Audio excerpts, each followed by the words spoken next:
Hello, it's Tequila here. I'm Sarah, and this is Rocky, and we are here to talk to you about our writing processes. And we have very different ones, so I'll let you kick it off, Rocky.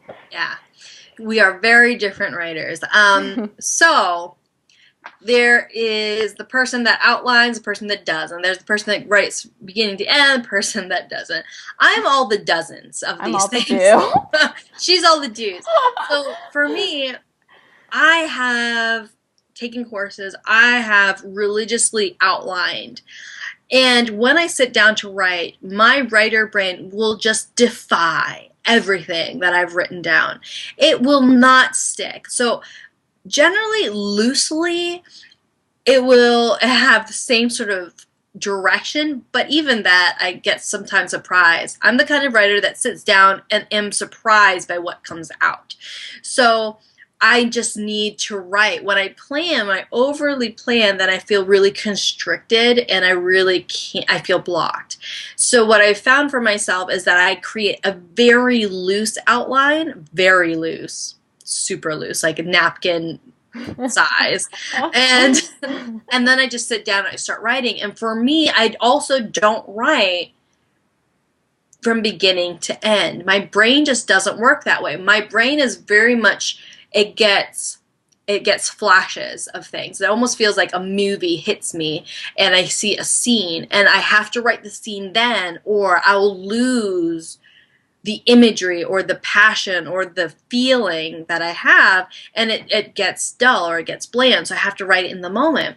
So what happens is usually this is how it works. I get my beginning and I'll get my ending and I'll get like these really key scenes throughout. And sometimes they're not so much key scenes, they're flashbacks I didn't even realize about a character, or they're a specific interaction with two characters, or there's a big reveal, things like that.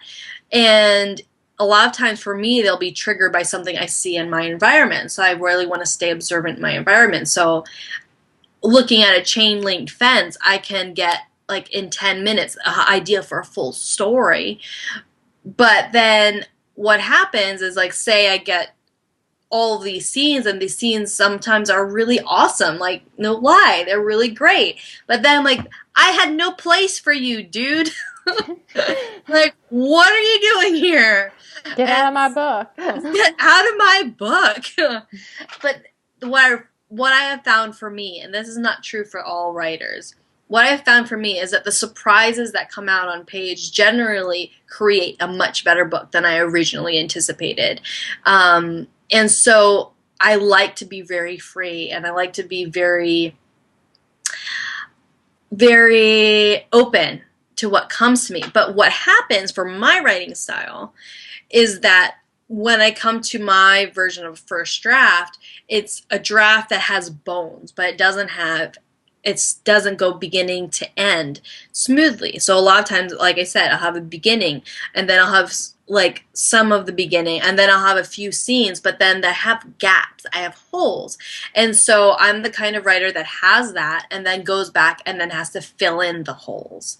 So it, in some ways, is less efficient, but it's just the way my mind works. So I've made my peace with it.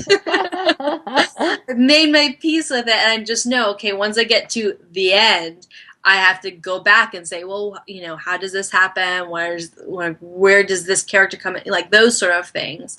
And then actually that's when I start to pull out more of an outline. That's when I start to create something. I'm like, okay, this is what I have. What needs to happen now to make it all fit together? So my outlining comes pretty, my loose outline is there, and then my outline that a lot of people think about, like the more detailed outline, doesn't come until after the first draft. And that way I have the freedom that I desire and what I crave and what my initial writing brain needs, but then I have the structure that will come in and pull it all together. I am not like that at all, Rocky. So I get scared without a plan, and I get blocked, so I can't function. I'm so type A. Like, we joke, like, I'm such the planner, Rocky. It's like, it's all good. It's all zen. Like, I so admire the type, chillness with you. I'm like, type A. I'm like, no. So when I do it, So I usually adapt everything. I'm a big adaptation person. I did my thesis and senior thesis on adaptation. I love adaptation theory. I'm all about it. So I usually take another story and basically rip it up. It's like I just kind of like make it modernized. I love modernizing old texts. Like I did one that might be reviving like on the Pre-Raphaelite Brotherhood, a history event. Just made it modern. It was college actually, so I guess it's a new adult setting. That's a whole nother topic about genres. But so I look at this other story. I think, what would this look like now? So how would this play out in a modern setting with people with current things? How could I make it, like even I change genders sometimes, change things like to fit a certain way. Then I come up with general outlines. So I just write out some major points. Then I go again and I make a chapter outline. So I put the points together, fill in the gaps, and make it detailed, like several bullet points under each chapter heading. I actually write the book from beginning to end because I can't imagine how you do that. Though I go crazy, good for you, but I'd be like, but what happened here? What happened here? This is not how the story goes. My brain is so linear. I cannot imagine. I'm so left brain breaking out of that nice narrative flow. So I write it in order. Even if I'm tempted for another scene, I'm like, that's just motivation to keep writing. Then I do it. And then I'll probably rewrite it again when I do another draft. But that's my thing. It's very like tight, organized. I do characters beforehand. I interview them. I do like write from their perspective, so I get it down. I do like a lot of character building. If there's setting, I do the research as much as possible before, not to the point I'm drowning, but enough that I feel safe. I have like this all in a notebook. Like I have an ice cream notebook for each book or series. And I even like if I'm doing a series, plot them all out first to see how they intertwine. I can't not be organized. It would drive me nuts. So that's how I do it. It's all like notebooks, write it out. And I get my ideas from songs. So I'll walk. I literally, if I'm stuck, I'll walk, listen to a song. Like Jolene was actually the inspiration for my latest book by the Miley Cyrus version. Not ashamed. You should listen to it. You'd be impressed. Actually, people, it's really good. And that was helped me understand one of my characters. So if I'm stuck on a character, I try to find a song that would resonate, like Blank Spaces as well by Taylor Swift. It's really Shameful People right now that I'm listening. Was also for the same character. So you just, I playlist to get me in the mood.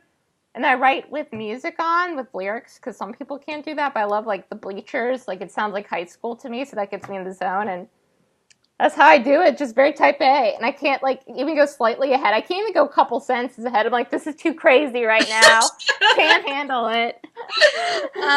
You know what's funny is you were mentioning listening to music is that a lot of times I struggle to listen to music while I'm writing first draft. But when I'm editing, then I need music.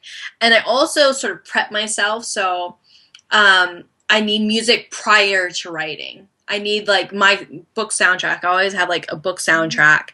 And then I also have like Pinterest boards of my world and my characters and things like that, like visuals.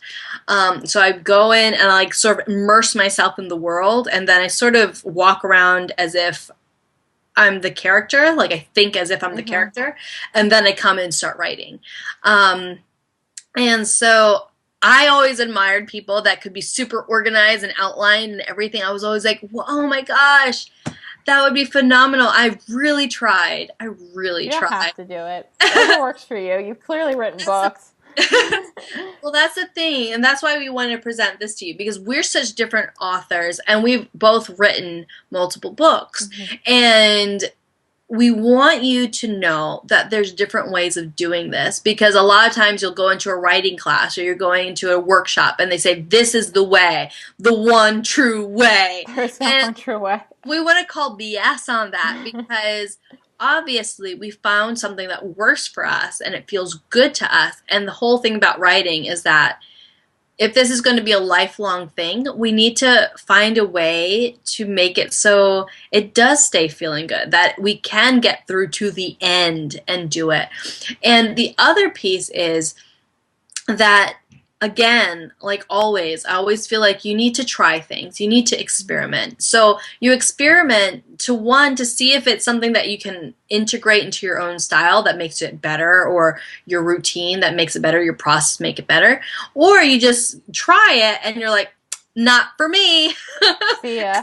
And then you get really, you really hunker down into your process and you know that it's yours and you know that it works for you. So talk about your process, how you write, how you approach your writing, how you get to the finish line, or if you haven't, what you feel you've been struggling with. because that level of awareness is crucial, especially if you want to be someone who writes so many books and it's something that's a career. You want to know what that process is so that you can honor it every time. It's true. Don't try to make yourself into boxes that won't fit. Don't be like a wicked stepsister with Cinderella's slipper. It only ends with cut off feet. So don't do that. Keep your body parts intact and do it your way. Exactly. That went dark real fast.